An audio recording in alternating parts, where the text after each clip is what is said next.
तुझे बारंबार धिक्कार है। राम वन को चले गए पर तेरे प्राण अभी भी शरीर से पृथक नहीं हुए।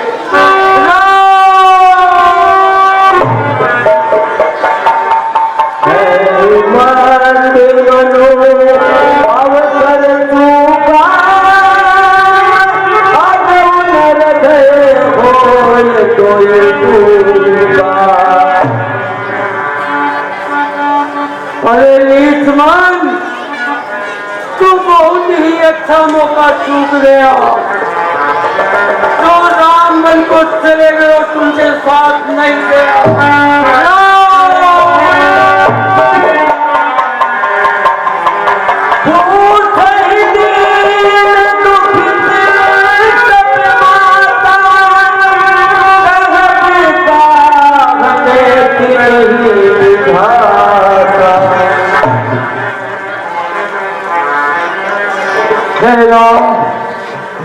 जब दीन दुखी माताएं अयोध्या के पूर्ववासी मुझे पूछेंगे, मैं उन्हें क्या उत्तर दूंगा?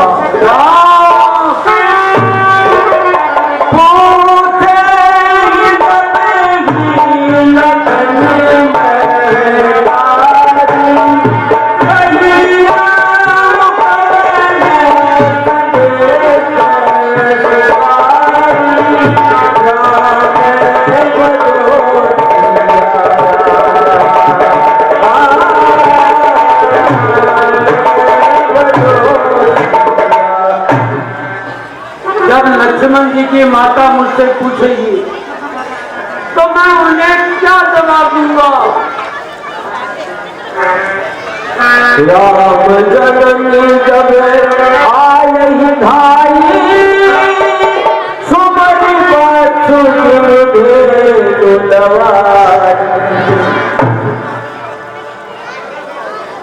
जब राम जी की माता मुझे पूछेगी कि राम कहाँ है, तो मैं उन्हें कौन सा सुखदायी संदेशा सुनाऊंगा?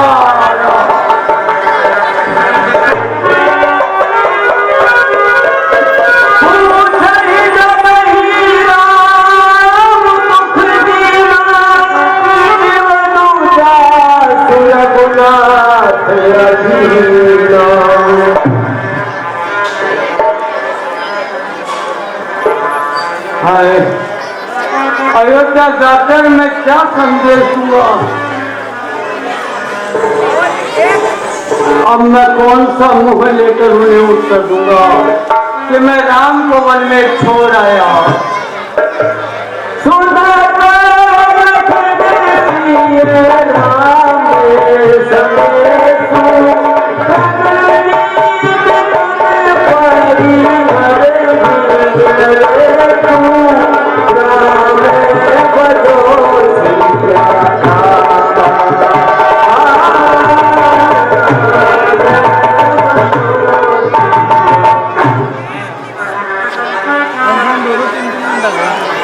जब राजा महाराज मुझसे पूछेंगे कि राम वन को चले गए तो उनके तो प्राण शरीर से अलग हो जाएंगे। अवध प्रवेश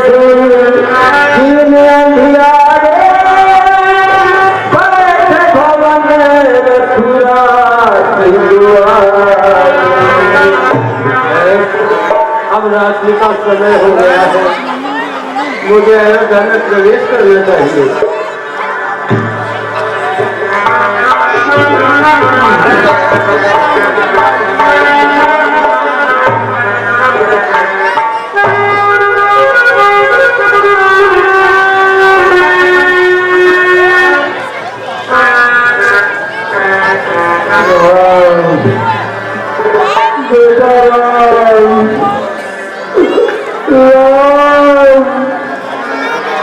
मेरे प्राण प्यारे राम, मेरे जीवन के आधार मेरे बेटे राम, राम महाराज प्रणाम।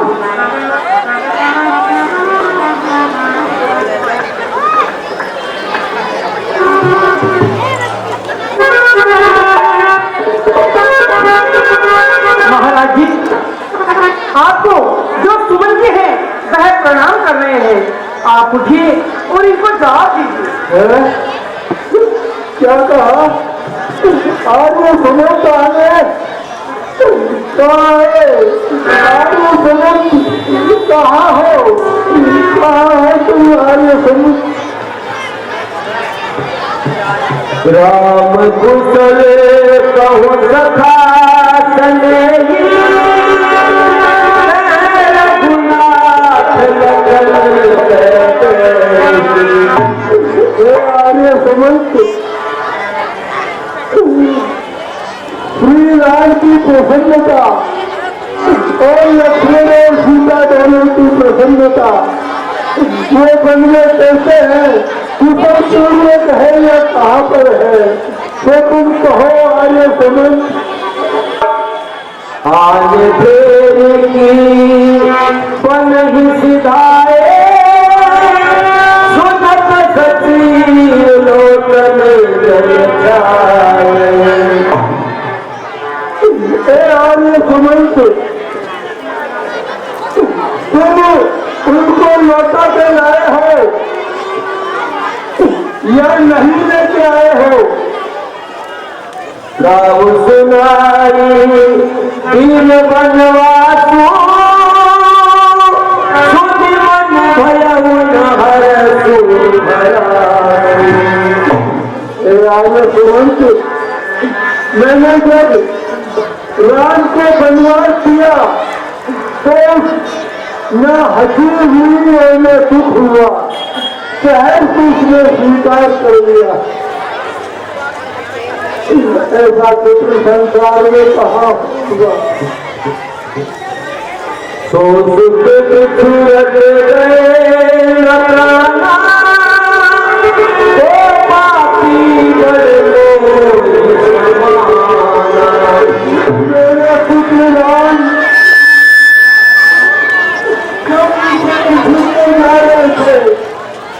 जिनको छोड़ के चले गए उस समय प्राण निकल गए।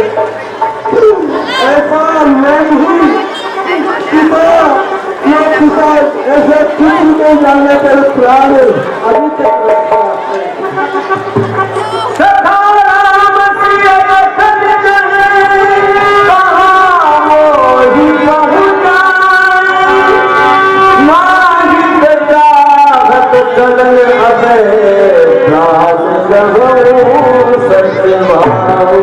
आर्य समंत, जहाँ बेटा श्री राम है, लक्ष्मण और सीता है, मुझे भी तो वहां लेकर के पहुंचा दो। मैं तुम्हें सत्य कहता हूँ कि अगर मैं नहीं पहुंचा उनके पास तो मेरे प्राण नहीं बचेंगे।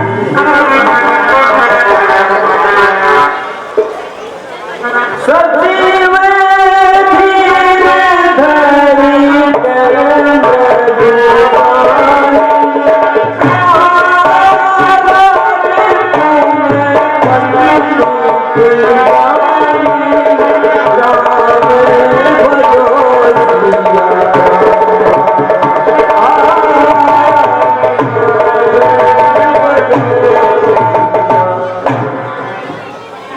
महाराज, आप तो चतुर हैं, ज्ञानी हैं, अधिक पुरुष हैं।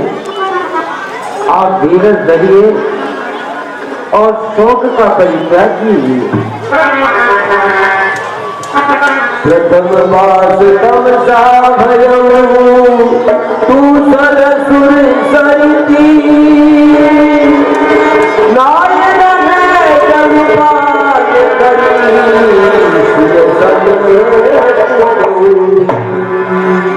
हे महाराज, प्रथम निवास तो श्री राम जी ने तमसा के तट पे किया और दूसरा गंगा के तीर पे हुआ। वहां दोनों भाई सिया जी सहित स्नान करके और जल पी करके ही रहे।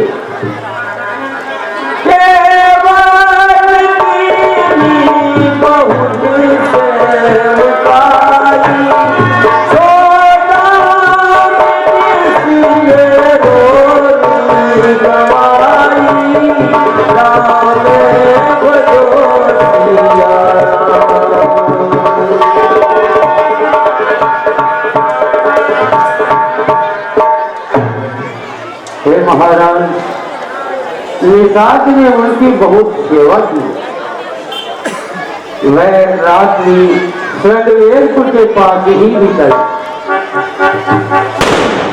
और प्रातः होते ही वट का दूध मंगाया और अपनी जटाओं के मुकुट बनाए। राम सखा तब नाम मंगाई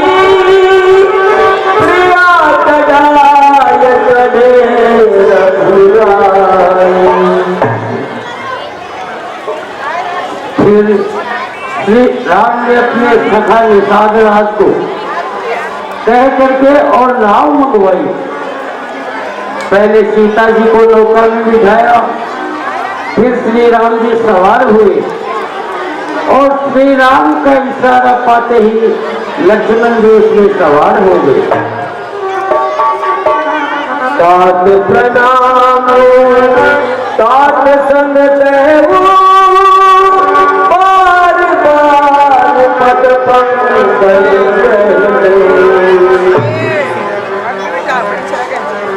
श्री महाराज मुझे अधीर जानकर फिर ये वचन कहे हैं कि सुमन पिताजी के चरणों में हमारा बारंबार प्रणाम करें। लखन कहेगा तू बचन कठोरा,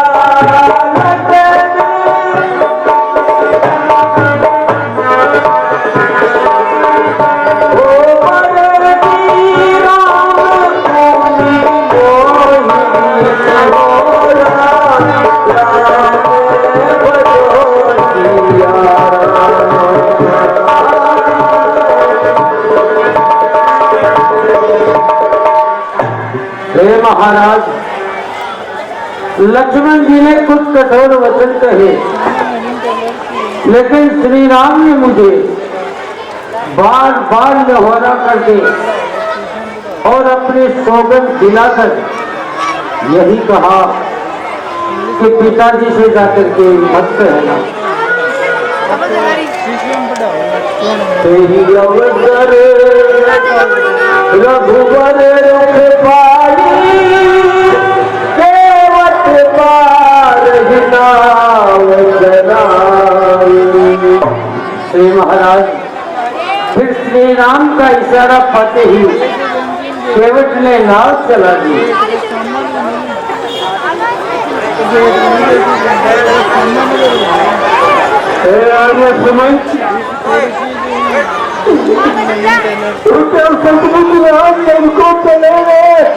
हाँ महाराज मंत्री क्या सत्य ही चाहे बने को राम यही सही आशा नहीं और यात्री नहीं तमाम। जब लखन गया रघुवीर गया संग राह में वो सीता भी नहीं, चल गया और प्यार गया साथ साथ आशा भी नहीं।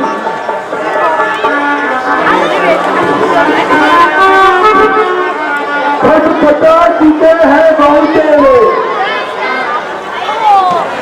पता चुके हैं बहुत तेरे इस संसार सिंधु में आकर हम आते ही ये सीखे थे ये तेरा है ये मेरा है, और जाने से पहले ये देखा कि चारों ओर अंधेरा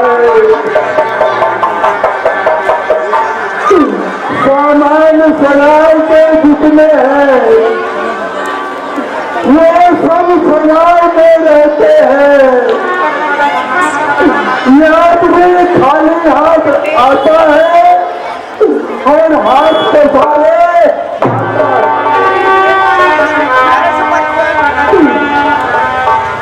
सुरपुर में परमार भी चलता, संसार में शेर भी चलता है। बस्ती के बाहर रथ चलता और महलों में दशरथ।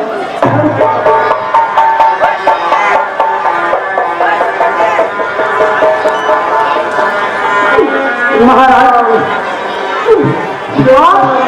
इतने अभी न हो।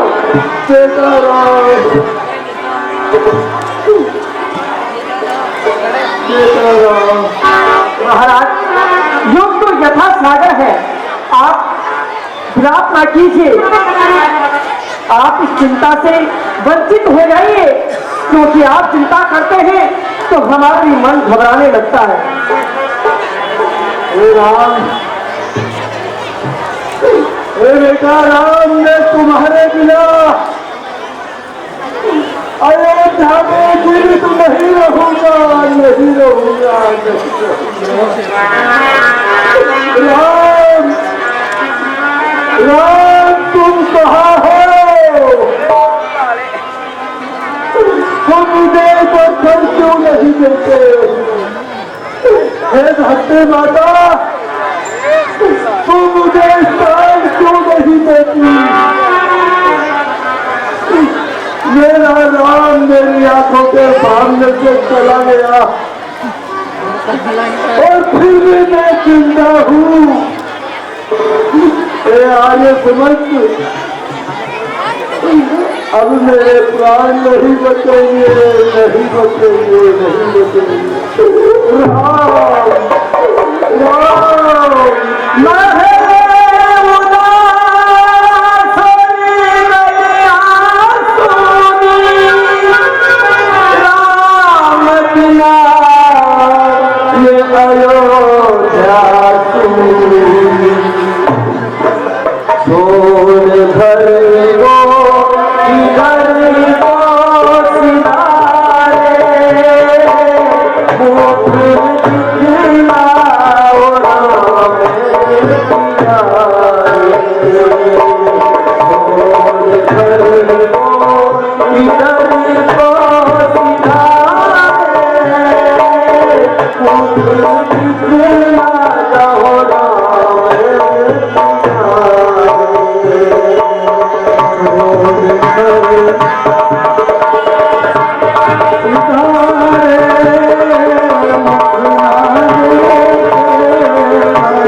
शरीर से ये प्राण क्यों नहीं निकल रहे हैं? राम, बेटा राम, बेटा राम, बेटा राम। जानकी लखन हार रघुवर हाथ तुहित चितका चल घर।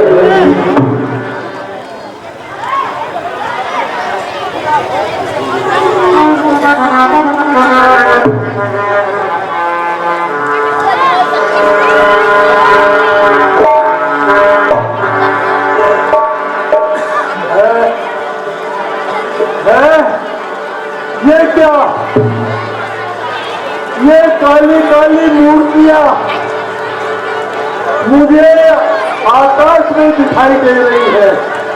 कहा महाराज, हमें तो कुछ भी नहीं दिखाई दे रहा। तो आपको काली काली मूर्ति कहाँ दिखाई दे रही है? ठहरो, ठहरो महानुभाव, मैं तुम्हारा ऋणी हूँ। मैंने धोखे से तुम्हारे सिंह के धोखे से तुम्हारे पुत्र श्रवण को मार दिया था और आपने मुझे श्राप दिया था। ये राजा क्या क्या बेटे होंगे, लेकिन आज हम जैसे पुत्र वियोग में मर रहे हैं, वैसे वो चारों बेटे तुम्हारे पास नहीं होंगे और तुम भी पुत्र वियोग में अपने प्राण चलोगे। किसको मारा महाराज? कौन सी मूर्ति और किसको मारा? मेरे कुछ समझ में नहीं आ रहा। बहुत दिनों की बात है, मैं शिकार खेलने के लिए गया हुआ था। सुबह से शाम हो गई, कोई शिकार नहीं मिली। शाम को जब एक आवाज आई सरोवर में नीर बहने की, मैंने सोचा कोई सिंह पानी पी रहा है। मैंने उस आवाज पे शब्द भेदी बाण चला दिया। रानी, वो शब्द भेदी बाण जाकर के श्रवण कुमार के लगा और मेरा श्रवण कुमार ने भी हाथों से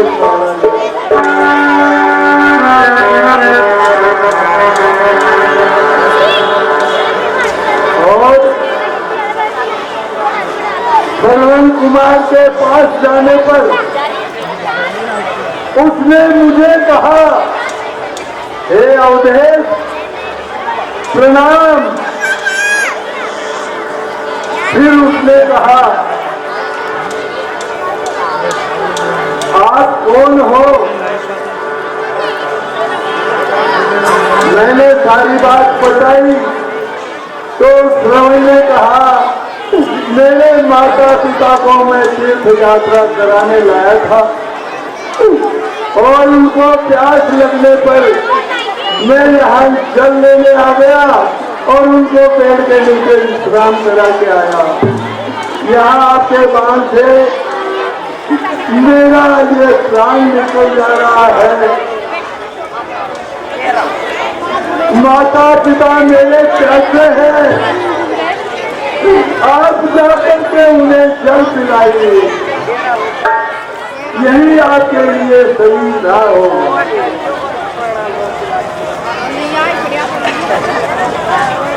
और इस प्रकार एक मात्र और पिता दोनों का श्राप मुझे लगा। तो हे रानी, वो श्राप और वो मूर्तियां मुझे आज दिखाई दे रही है। जब मैं जल लेकर के शांतनु ऋषि के और श्रवण कुमार के माता पिता के पास में आया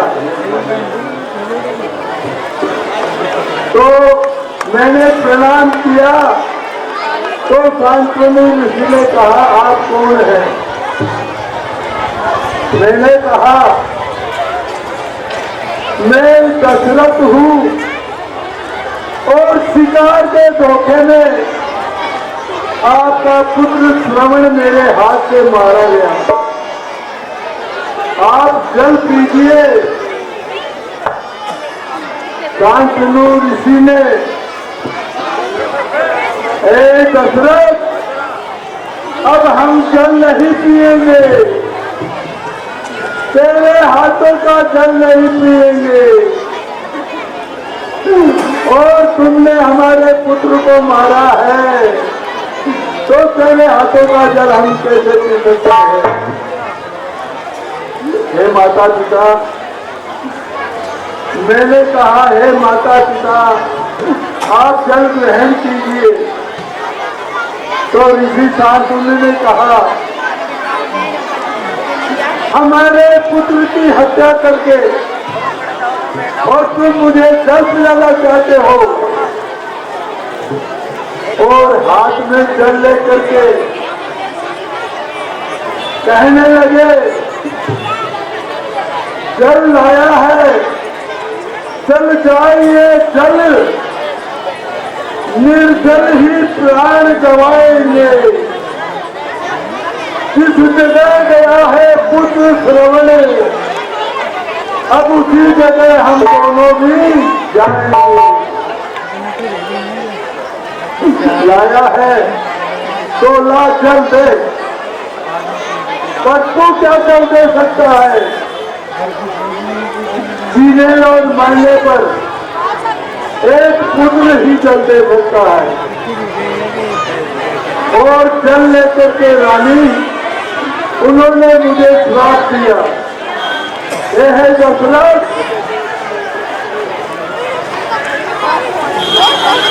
मैं शांतनु ऋषि ने कहा कि मैं इस दुखी हृदय से तुम्हें श्राप देता हूँ। इस तरह मैं एक पुत्र वियोग में अपने प्राण त्याग रहा हूँ, एक रोज तू भी इसी पुत्र वियोग में मरेगा। वही बात आज मुझे याद आ रही है और वो मूर्तियां मुझे दिखाई दे रही है। और माता ज्ञानावती देवी ने कहा माता जी आप तो जल ग्रहण कीजिए। अरे हत्यारे राजा दशरथ, मेरे पति और पुत्र की हाथ पड़ी है और तू मुझे जल पिलाना चाहता है। और उसने भी दुखी होकर के मुझे श्राप दिया कि आज मेरे और मेरे पति की और मेरे पुत्र की ये लाशें दिनाद आप संस्कार के पड़ी है, उसी तरह तेरी भी आज आपके 4 पुत्र होते हुए भी बिना आप संस्कार के पड़ी रहे। आज उन दुखी आत्माओं का श्राप मेरे लिए अचल हो गया है। कहने को तो है स्वार्थ और परिणाम न लेने वाला है। आज मेरे मर जाने पर जल दान न देने वाला। रानी रानी तुम अपना काम करो, साथियों तुम अपना काम करो। हे रामचंद्र तुम 14 वर्ष बचपन ही में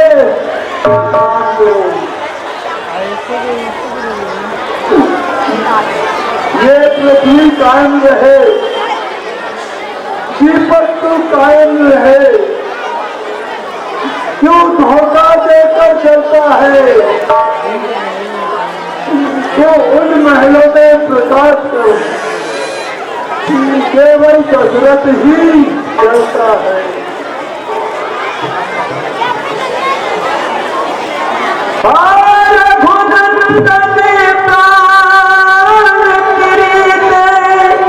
तुम बिन दिए बहुत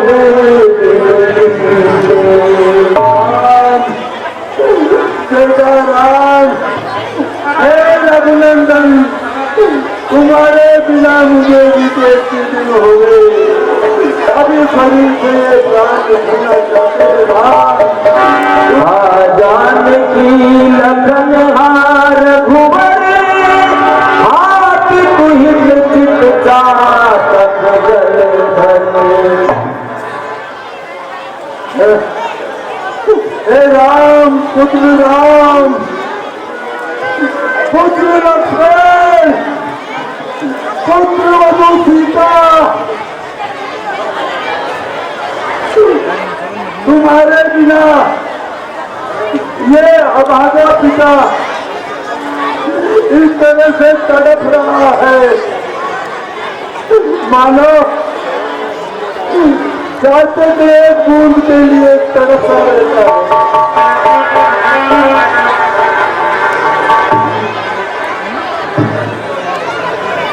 राम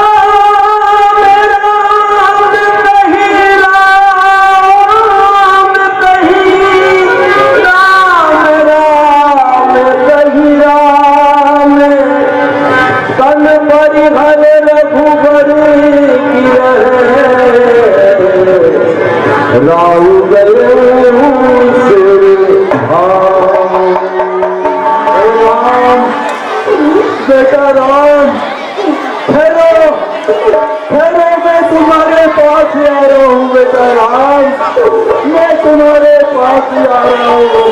राम राम राम।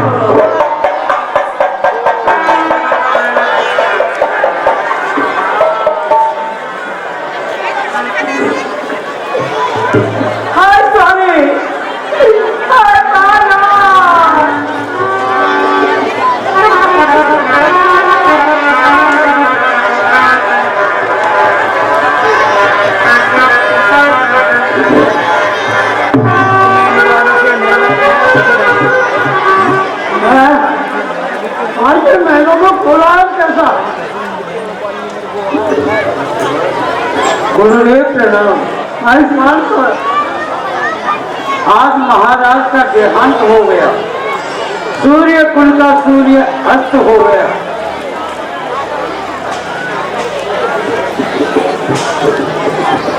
हाय स्वामी, हाय प्राणनाथ, आपने मुझे बीच ही बंद में छोड़ के चले गए। पुत्री कौशल है, कहिए गुरुदेव। होकर एक नाशवान शरीर के लिए इतना निकल सकती हो, मैं आपको शोभा नहीं देता। आप तो राम की माता हो और ज्ञान बनती हो। जो इस दुनिया में आता है वह अवश्य जाता है। इस संसार में सभी चलावान है, इसलिए सोच का परिचार करो। महामंत्री सुमंत जी महाराज के पार्थिव शरीर को लोका में तेल भरवाकर रखवा दिया जाए और किसी चतुर सैनिक को भेजकर एक देश भेजकर भारत और शत्रुघ्न को शीघ्र बढ़ाया जाए। उनसे यह कहा जाए कि गुरु महाराज ने आपको शीघ्र याद किया है। ऐसी आज्ञा गुरु।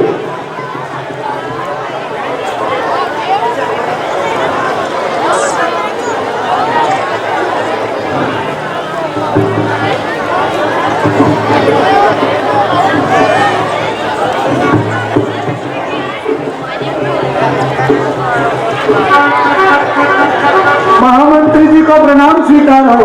आयुष्मान को। हे मंत्री जी, आप कैसे सही और भरत जी और शत्रुघ्न को लिवा गई। कहिए, आप कैसे सही और भरत और शत्रुघ्न को ले आइए। जैसी है क्या महामंत्री जी?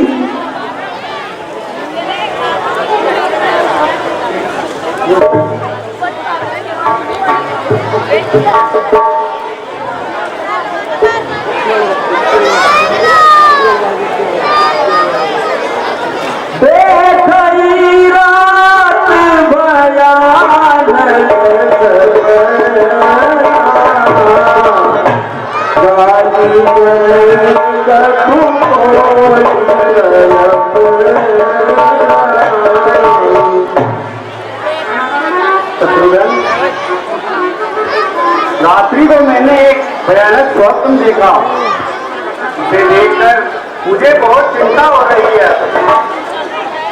क्या देखा भैया? मैंने देखा भगवान शिव का राज्याभिषेक, अयोध्या में शोक का समाज। इस सपने का परिणाम अमंगल सूचक है।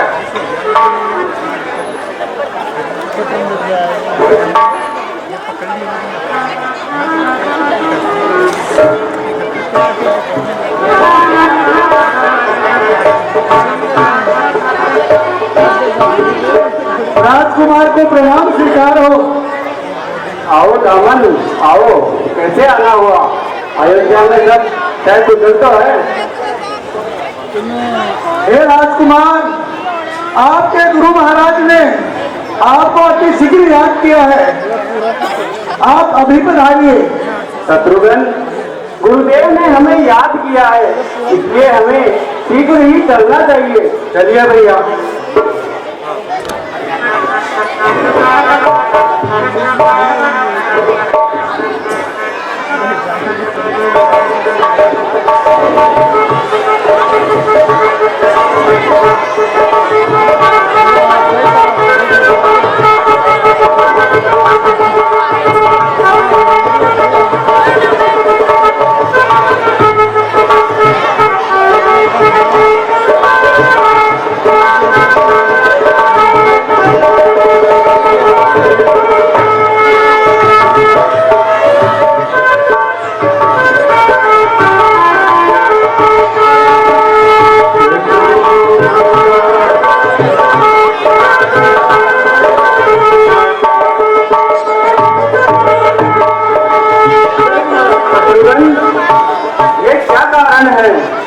जो मेरे सका मुझे देखकर हर्षित होते थे, वह सब आज मुंह फेर कर क्यों जा रहे हैं? आज सूर्यवंश के महलों पर सूर्य पताका क्यों नहीं लहरा रही? संध्या हो गई और दीपक भी नहीं जल रहे। अवश्य ही कुछ अमंगल हुआ है। ये भैया, चिंता करना है नहीं, चतुरों का कर्तव्य आप ही प्रकट हो जाएगा। होना हो तो सब। चलो माता केकई के महल में चलते हैं। चलिए भैया।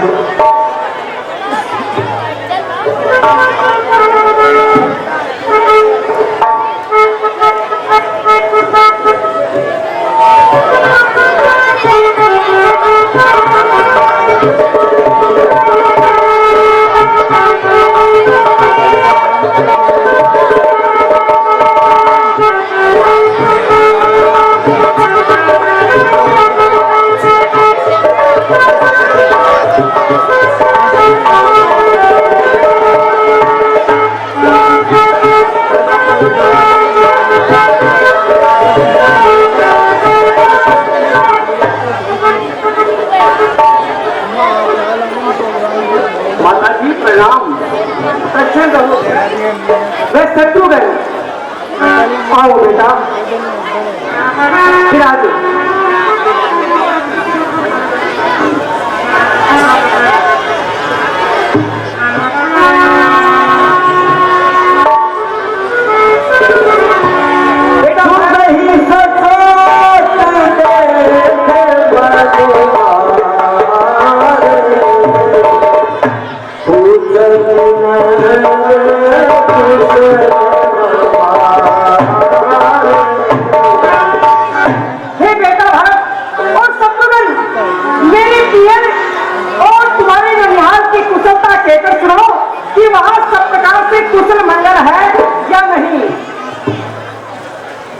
माता जी, आपके पियर में सब सकुशल है।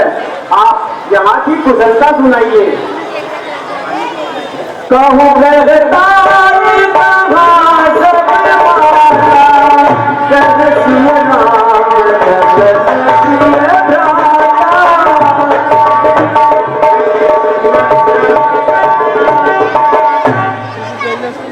माता, कहाँ पर पिता श्री है? सीता है, लक्ष्मण भी कहीं दिखाई नहीं देता। यह सब क्या हो रहा है? महलों में इतनी उदासीनता क्यों है?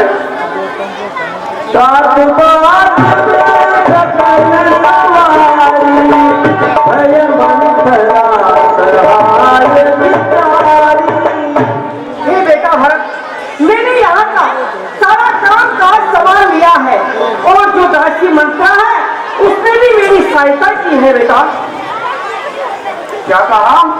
दासी मंत्रा ने आपकी सहायता की है? हाँ हाँ हाँ पुत्री, दासी मंत्रा ने मेरी सहायता की है और यहाँ का जितना भी काम काज है वो मैंने संभाल लिया है।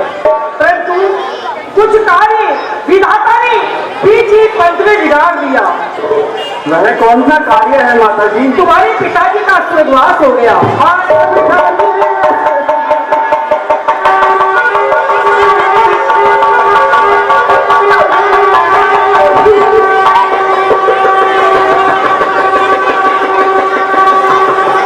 उठो बेटा।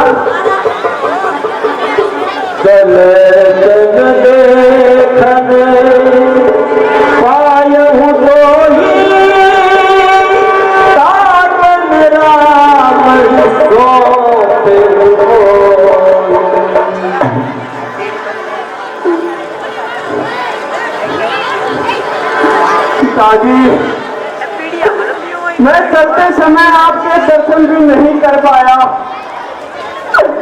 आप मेरा हाथ भैया राम के हाथ में भी नहीं सौंप कर गए और बीच ही में सूरपुर को सिखा गए।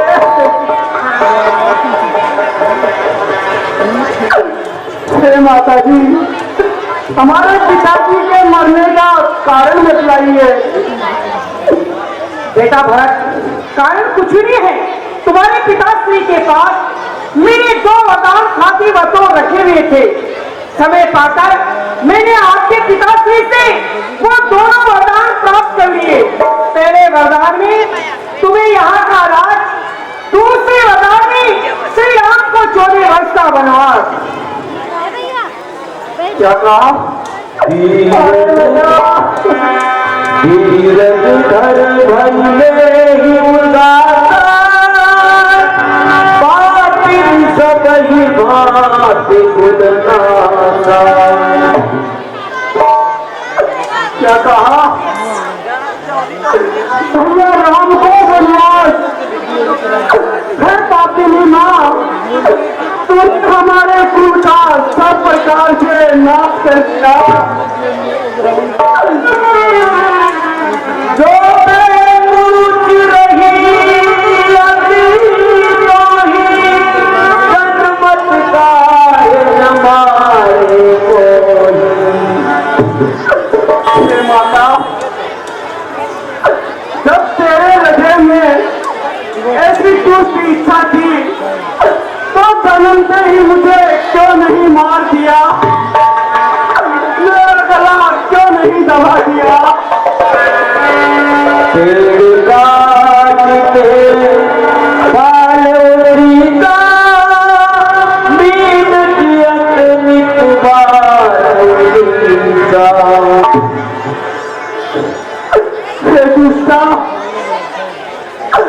तूने पेड़ को काट कर पत्तों को हरा रखना चाहा।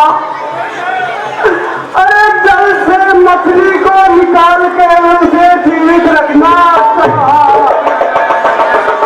हंस वंश दशरथ जनक राम लखन से भाई, गलनी पूजनी भई किसन पथ बचाई।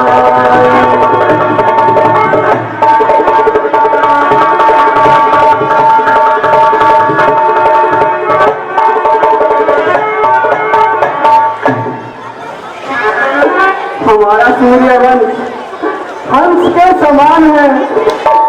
महाराज दशरथ जी जैसे हमारे पिताश्री हैं और भैया राम जैसे भाई मिले, पर अपनी कोख से जन्म देने वाली माता तू हुई।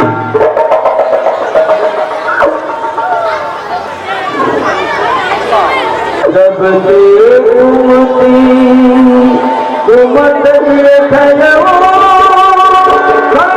खंड हो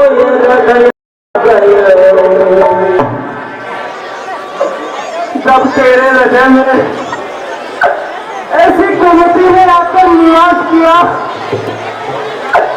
तो उसी समय तेरे हृदय के टुकड़े टुकड़े क्यों नहीं हो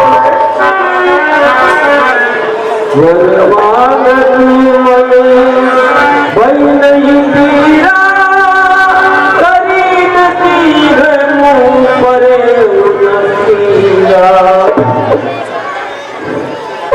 जब तूने पिताजी से ऐसे वरदान मांगे तो तुम्हारे मन में पीड़ा क्यों नहीं हुई, तेरी पीठ क्यों नहीं गल गई, तेरे मुख में कीड़े क्यों नहीं पड़ गए। हस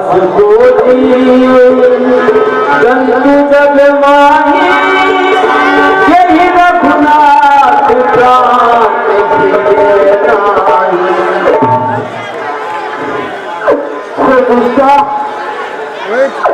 संसार में ऐसा कौन सा जीव है जिसे श्री रघुनाथ प्राणों से प्यारे नहीं।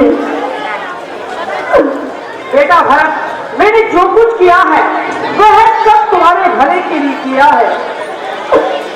तूने मेरे हित के लिए कुछ भी नहीं किया माता, तूने मेरे इस राज अवध का सस्ते दाम खरीद अहिवात गवाया है अपना, पर हृदय नहीं पहुंचा है। क्या रात मुझे यह करना है, क्या ताज मुझे यह करना है, मुझको तो तेरी करनी का अब भोग यहाँ पर भरना है।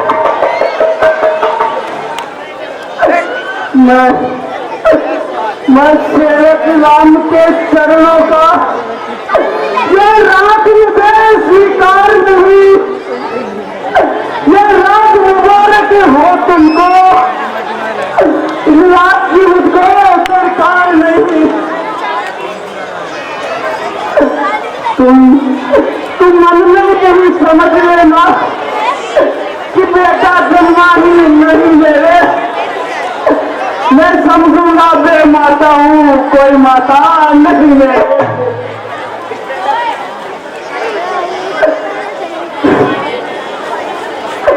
शत्रुघ्न किनारे सरयू के मुझको भी तुम पहुंचा देना, जब हमारे पिता का साथ करें मेरे पिता का चला देना।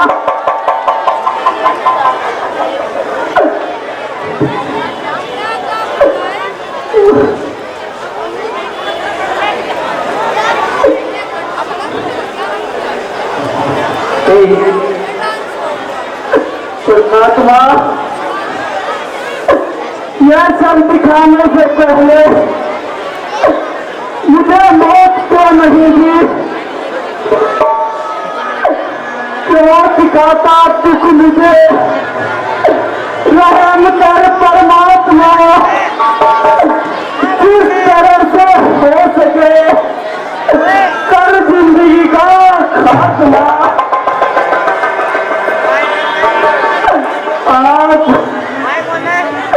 आज मुझ कमबख्त की तकदीर इतनी सो गई, मौत भी मेरे लिए अनमोल वस्तु हो गई। अवसर खुबरी तन आई, बसन विभूषण विधि बनाई।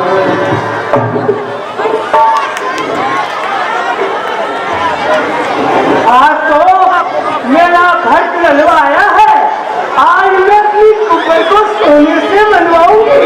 हाँ,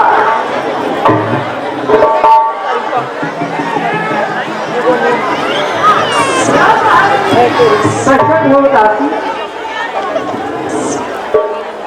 या भरत, यही है जिसने हमारे कुल का नाश किया था।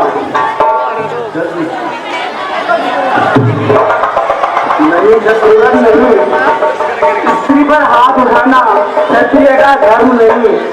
चलो बड़ी माँ के महल में चलते हैं। चलो भैया।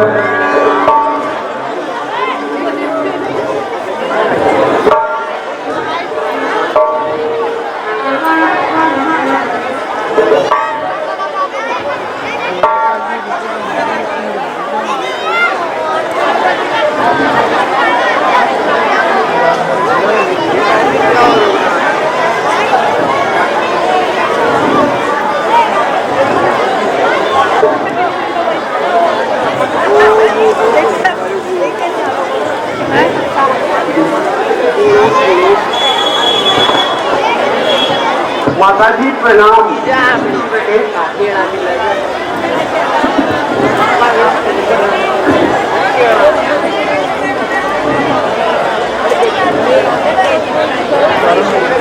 माता, कहाँ पर पिताश्री है, कहाँ पर भैया राम है, कहाँ है माता? मुझे जल्दी बतलाओ।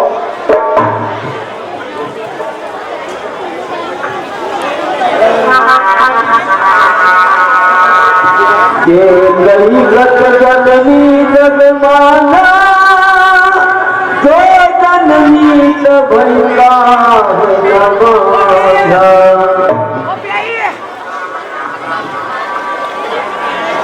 माता के कही ने संसार में व्यर्थ ही जन्म लिया और उसने जन्म भी लिया तो उसने अपनी कोख से मुझे से कलंकित को क्यों पैदा किया? हे माता, मेरे समान ही संसार में कौन अभागा है जो आज इन आंखों से आपकी है दशा देख रहा है?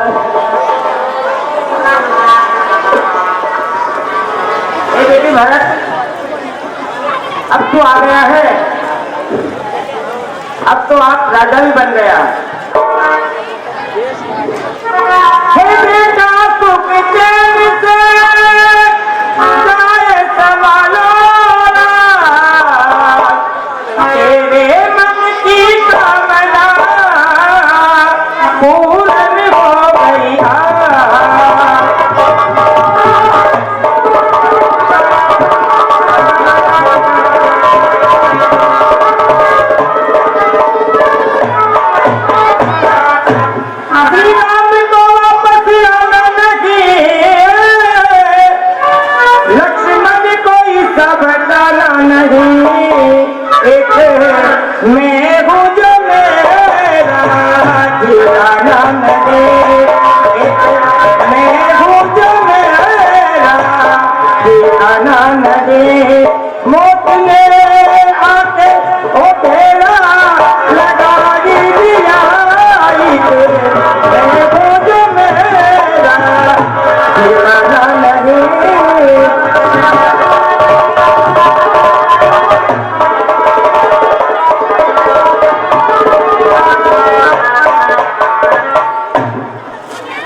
मत न लगा हुआ पापी के पैदा हुआ टूटे मेरे बाल।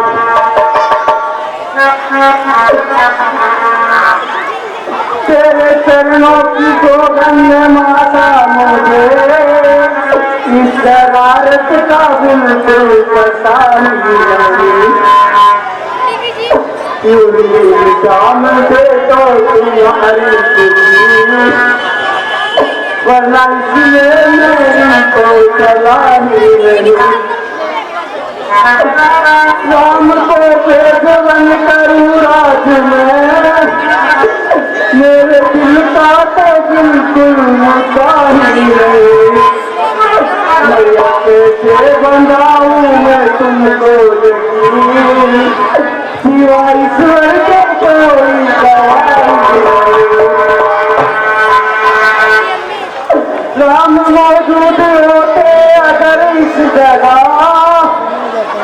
मैं समझता पिताजी मरे ही नहीं। तेरा सहारा है बाजी मुझे, आए तुझको दया भी तो आती है। क्यों ना घायल करे बोली हमारी सर कटा दोगी कुछ तो बचर ही नहीं। मैया सर है मेरा और खंडर तेरा, इसमें लेना किसी की सलाह नहीं। बेटा भरत, ऐसा मत बोलो। चाहे तुम होते तो राम को बनकर नहीं जाने देते। अब तो पुत्र भरत जहां राम को छोड़ा है, इसी वन में मुझे भी छोड़ दो। माता जी, आप ही वन में चली गई तो यह भरत किसकी गोद में बैठ कर रहेगा? क्या केवल राम ही आपका पुत्र है, भरत नहीं?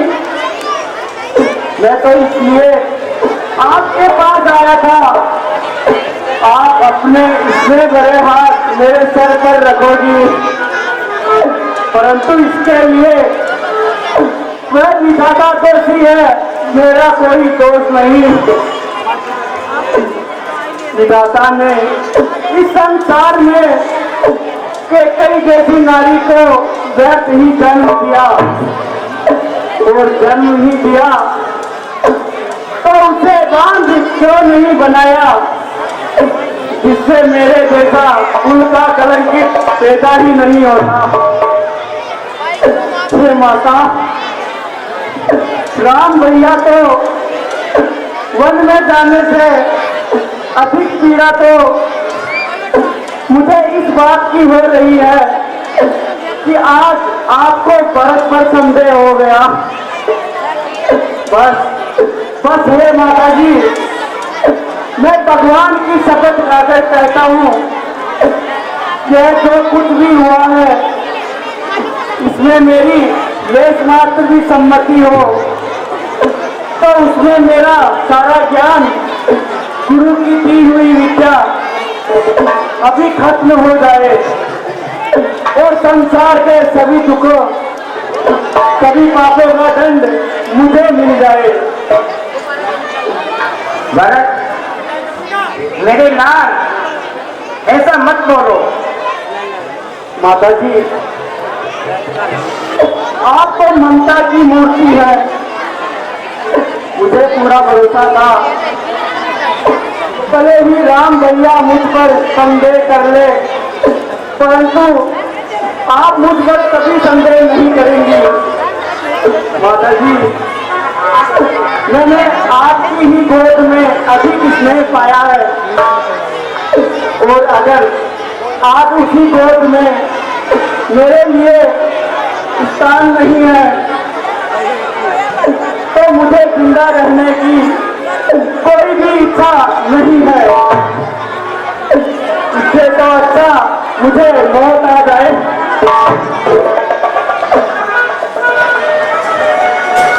नहीं भरत, ये आप क्या कर रहे हो? मुझे और दुखी मत कर बेटा। तू आ गया, मुझे लगता है कि मेरा बेटा राम ही आ गया। मेरा राम तो मुझे वन में नहीं ले गया, मुझे ही उसके पास भेज दो।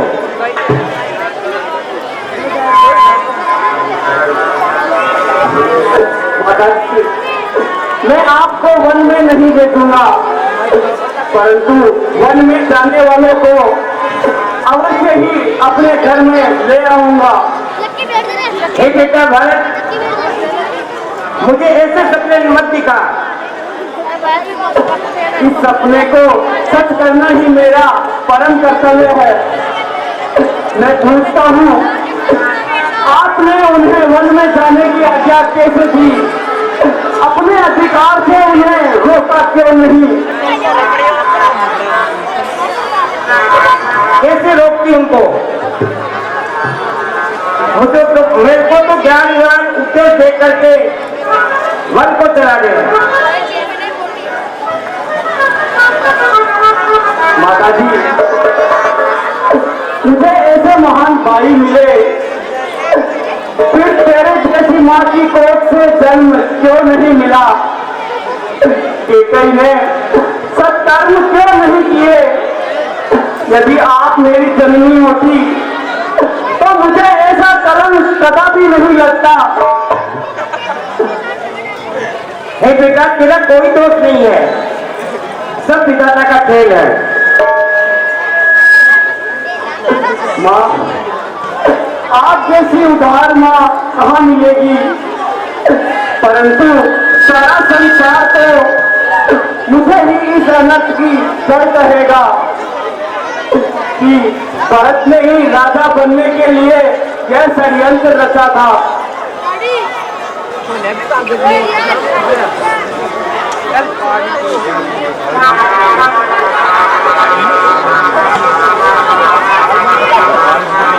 गुरुदेव प्रणाम।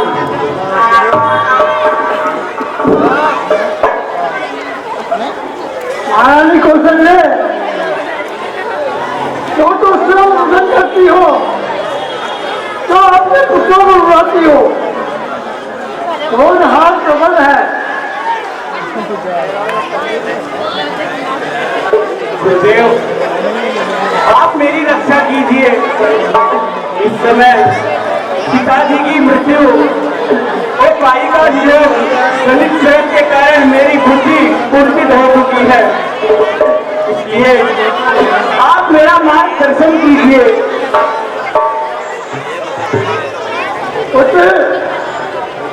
अपने पिताजी का तड़ा संस्कार करके आओ।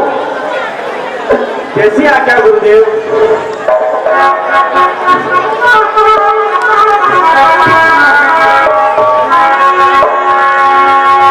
बोले महाराजा दशरथ की जय। हाँ साहब, ये 500 रुपए श्री उदय सिंह जी नगर पालिका उनकी ओर से भेंट, और 50 रुपए सनातन रीति द्वारा। न्याय हम सबका यही होगा, बड़े के सामने छोटा कभी राजा नहीं होगा। धन्य हो वत्स, तुम्हारी संस्कृति से, तुम्हारी त्याग की सराहना करते हैं।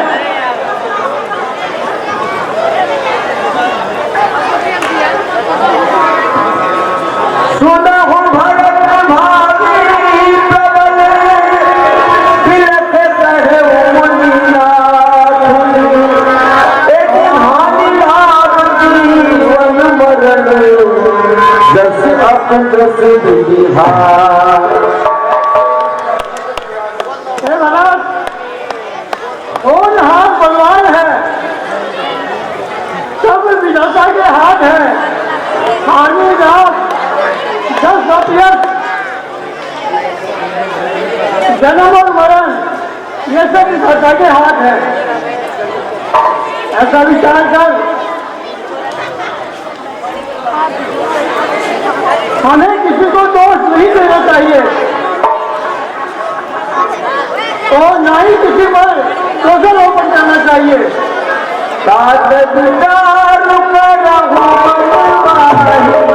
सोच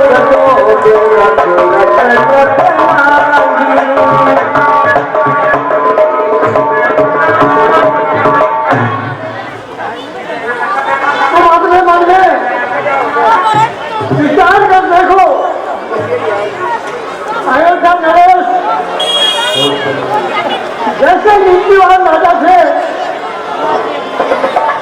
उनके बारे में सोच करना शोभा नहीं देता। सोचिए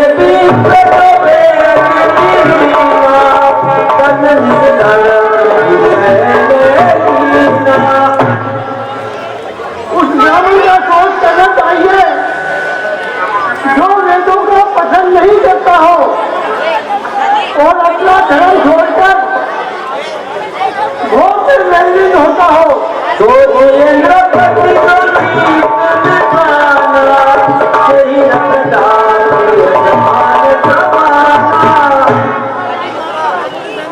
उस राजा का सोच करना चाहिए जो राजा नीति पर नहीं चाहता हो। उस महाजन का सोच लेना चाहिए जो धनवान होकर भी द्वार पर आए हुए अतिथि का सत्कार नहीं करता हो।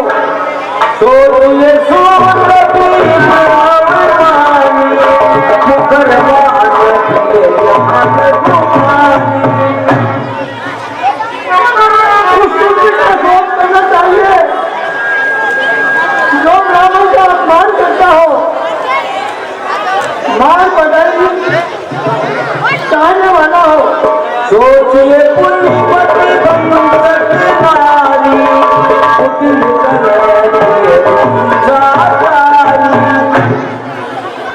उस स्त्री का सोच करना चाहिए जो पति से घर करने वाली हो और घर में बहुत चले सकती हो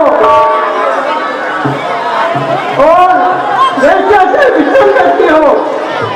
सोचिए कर्म कर्म पथ त्याग सोचिए गति प्रपंच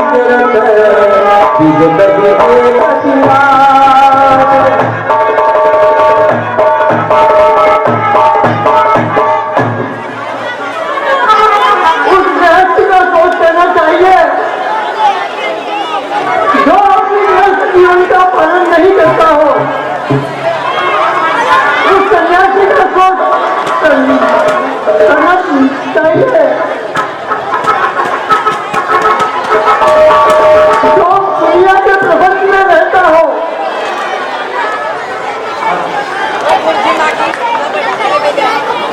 गुरुदेव,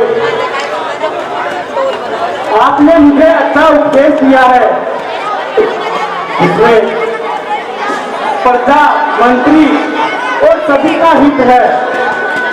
लेकिन गुरुदेव, मैं बड़ा न बनना चाहता हूँ, रहने दो छोटा ही मुझको, शासन का अनुशासन मत दो, करने दो सेवा ही मुझको। राजा बनना उसका अच्छा तो राजा बनने के समुचित हो, सेवक का राजा बनना तो अनुचित नहीं कलंकित हो।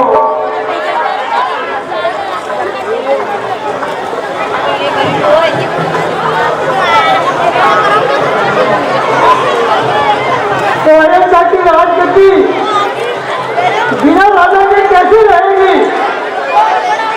अयोध्या की राजगद्दी श्री राम जी की धरोहर है।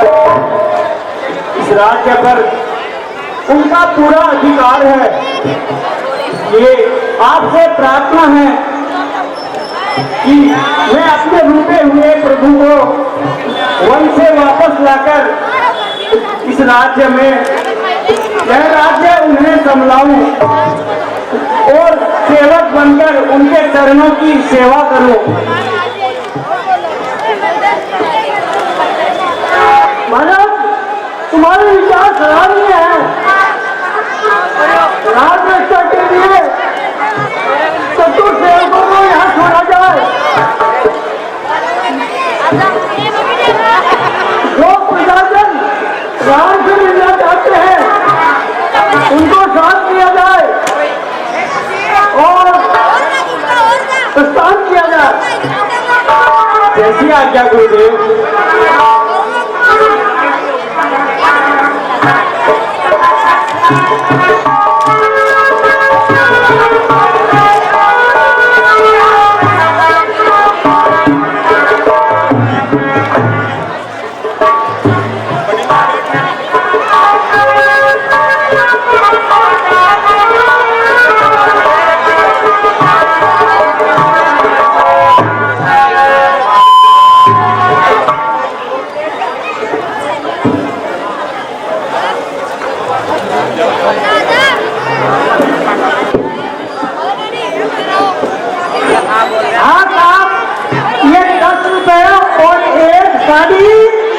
माता बहन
कुमार, यह सोनवेरपुर है।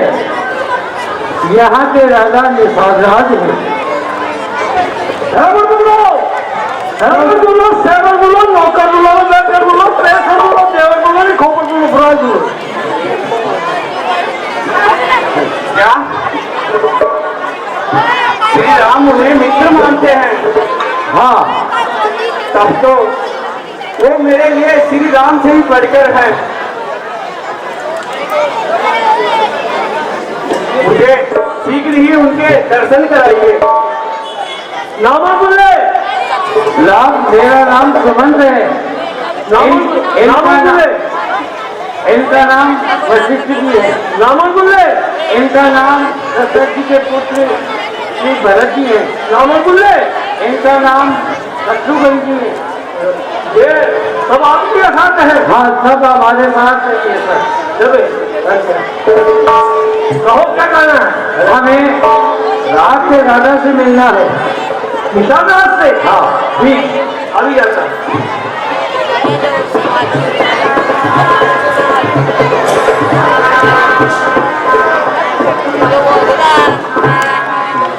उठो राजित नहीं इनको लगाबो कहीं आयो ना महाराज ने हटवाने के खाए नहीं इनको लगाबो।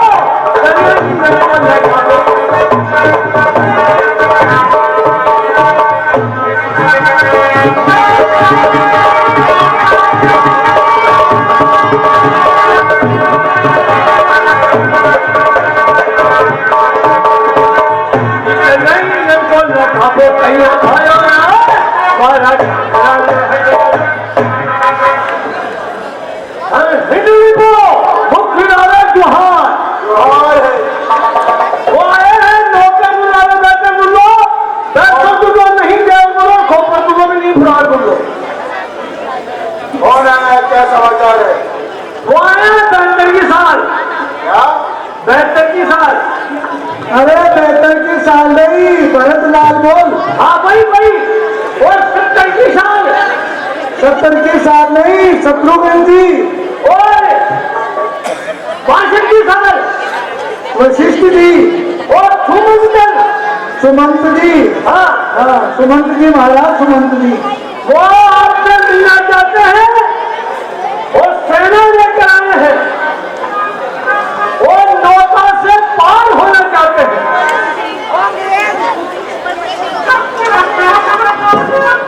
क्या कहा? भद्रराज जी शतरंगी सेना लेकर आए हैं। हाँ, क्या कारण है? और वो नौका में बैठ कर पार होना चाहते हैं। हमारे लिए क्या आदेश है? कारण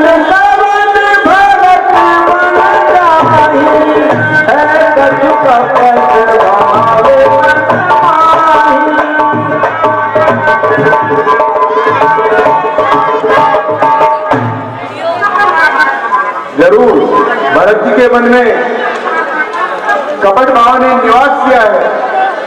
उन्होंने सोचा होगा वन में राम अकेले हैं तो मैं उन्हें मारकर निसंकोच राज करूंगा, लेकिन हम उनकी मनोइच्छा पूर्ण नहीं होने देंगे।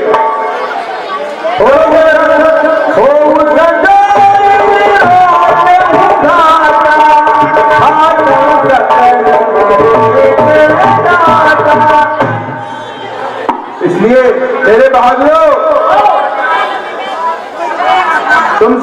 सावधान हो जाओ। अच्छा, घाटों को रोक लो, भरत की सेना को सुरसरी के तीर पार न जाने दो। बहादुरों, श्री राम के लिए अपने प्राण की आहुति लगानी है। द्वार भाटी की तरह तुम्हारे पांव जो आगे बढ़ते हैं, गिरे और मुंड कट करके शंकर की भेंट करते हो। ये नामर्द बन करके तो क्या मजा है जीवन से, मिटा दो राम का शत्रु, लगा लो मौत सीने से। हाँ चिंता उठो। अच्छी ये ठीक कैसी सरकार, ये ठीक कह रही है कि कोई सगुन विचारो, बिना सोचे समझे आगे मत बढ़ो। हाँ महाराज, कोई शकुन विचारो, बिना सोचे समझे ऐसा मत करो। ठीक है। आप पहले किसी फल का नाम लीजिए। फलों में श्रेष्ठ होता है कटहल। कटहल ये करके निखार है। वो किस तरह? वो इस प्रकार से, अगर कटहल से गला सा गिर गया तो भी कटहल का ही नाश, और गला से कटहल गिर गई तो भी कटहल का ही नाश। इसी प्रकार बिना सोचे समझे आपने भट्टराज की सेना से लड़ाई शुरू कर दी तो कटहल किसी कटाई कर दी जाएगी। ठीक है, दूसरा विचार बताओ। आप किसी धातु में से नाम लीजिए। लोहा। लोहा, ये बात बिल्कुल कैसे? तो आप इनके से लोगों को लेकर के लोहा के पास जाएंगे तो लोहा इनके से लोगों को करो हूँ करूँगा दादा दादा ये खानो हम जो खुशी के होंगे नहीं अच्छा सर तो बुढ़ो को लगा दे। बिना सोचे समझे आपने भगवान की सेना से लड़ाई शुरू कर दी तो लोहे किसी लंबाई कर दी जाएगी। सही है। तीसरा और विचारो। तीसरा और विचारो। आप किसी अन्य से नाम लीजिए। अन्न। चना। अन्न को नाम लो। चना। चना, ये बात बिल्कुल मना कैसे? कि आप चना वो भरमुंजे के पास लेके जाओगे तो वो भरमुंजो वो मैं आतुल शाही में दे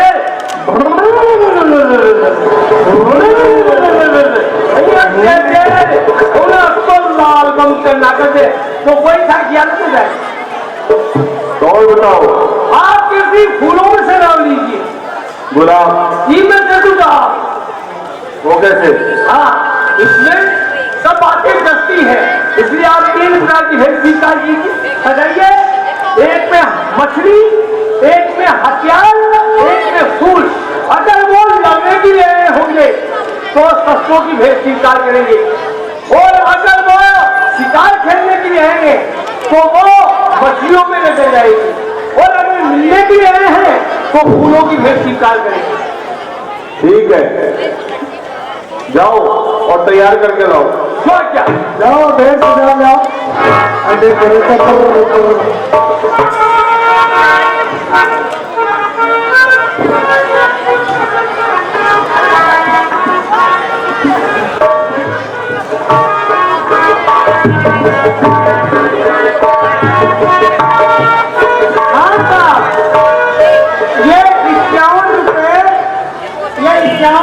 राजन लेबर ठेकेदार जो हमारे सामने बिल्डिंग का काम चल रहा है उनके, और बाहर से आए हुए हमारे 6 कलाकार हैं, उन 6 कलाकारों का भोजन भी कल इन्हीं के होगा शाम को।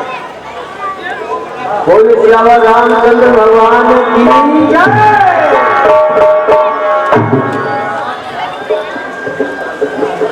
जुहार अयोध्या के राजा, जुहार। जुहार है अयोध्या के राजा, जुहार है। नहीं निषाद राज, मैं आपकी शरण में आ गया हूँ। भैया आपको हृदय से लगाते हैं, आप भी मुझे अपने हृदय से लगा लीजिए। मुझे ऐसा लगेगा जैसे भैया राम ने स्पर्श किया हो। ठीक है, आप मुझे इस योग्य नहीं समझते हैं ना। मेरे पापों का यही दंड है। नहीं भैया भरत, ऐसा न कहो, हम आपको जाने नहीं।